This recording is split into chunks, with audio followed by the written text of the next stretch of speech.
Okay guys, another unboxing video for today. Ito po guys yung ating in-order before kay Bosch Philippines o sa Shopee nila na nagkaroon tayo ng issue kasi nung i-unboxing natin, yung pinadala sa atin ay hindi yun yung ating order, tapos iba yung nasa loob, kulang pa, no? So ngayon, nag-return refund tayo, okay naman, kausap na return natin. And then ngayon, umorder tayo ulit sa kanila. Okay, so ito na po, ayan, so check natin ulit ha. So yung nakaraan naman kasi guys, wala naman talagang problema sa supot. Buo naman, no?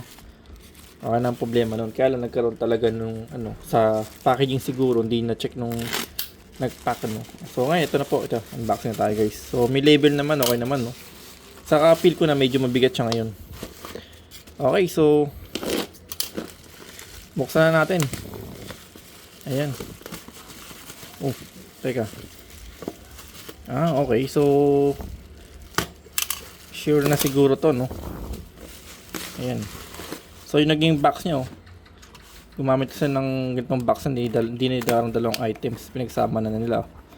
Okay, so, meron tayo ditong Bosch na ito po yung kanyang code, no? Ayan. So, pero ito guys, ilalagay natin to sa Hyundai Kona.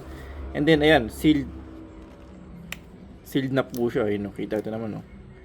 Walang ng pagkakabukas sa kanya. Pero double check pa din natin kung yung laman naman ito is 4. Okay. Next. Alright, so ito, pinakalagay si dito, talaga ito pang Kona, no? Ayan. Pang Kona. Ito din, ito guys, kasi nakalagay Kia Carens. Pero sabi nila pang Kona. Or pwede sa Kona, compatible siya, no? Okay, so ito yung kanyang box. Again, ayun, sealed. Ayan, may hologram talaga, no? Okay, so actually, kahit meron siya sealed, kung pwede mo buksan dito, di ba? Check na lang natin yung laman niya, guys, pala dito. Buksan natin to, no? Dito natin buksan kaya. Hindi na, no? Anyway, dito natin buksan sa pinaka-hologram niya, no? Ayan, para ma-check natin.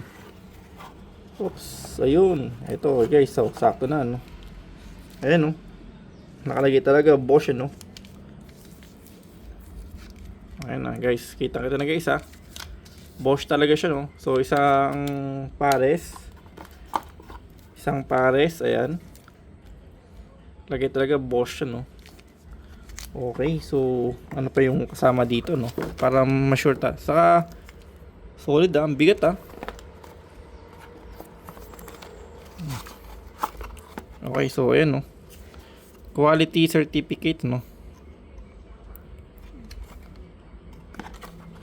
So okay siya guys, ha? Kompleto po. Wala pong kulang, tama yung ating items. Pero syempre guys, pasok nga ba sa Hyundai Kona? Yun,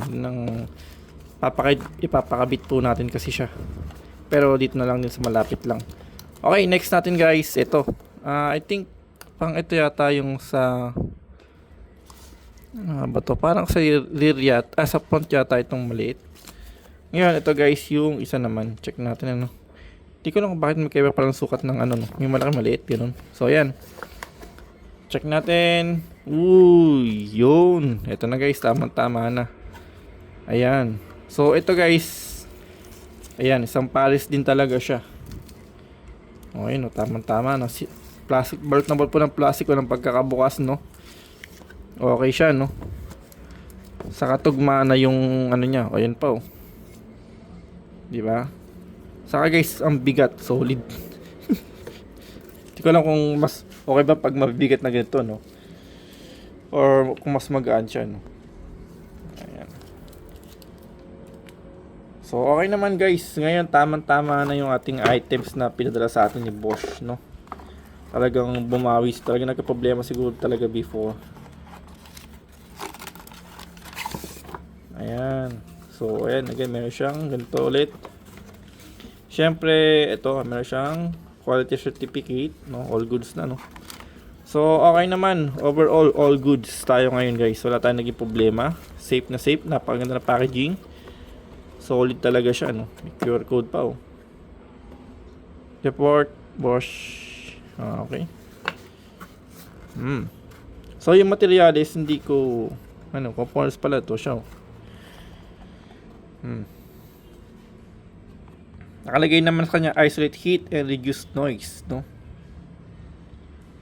Alright, so all good naman tayo guys, no? Na tayo naging problema, no? So thanks Bosch at napaka-ayos kausap, madali lang kausap din na return, refund natin, napalitan ng bago, order tayo. Kaya yun, wala. Thank you for watching guys.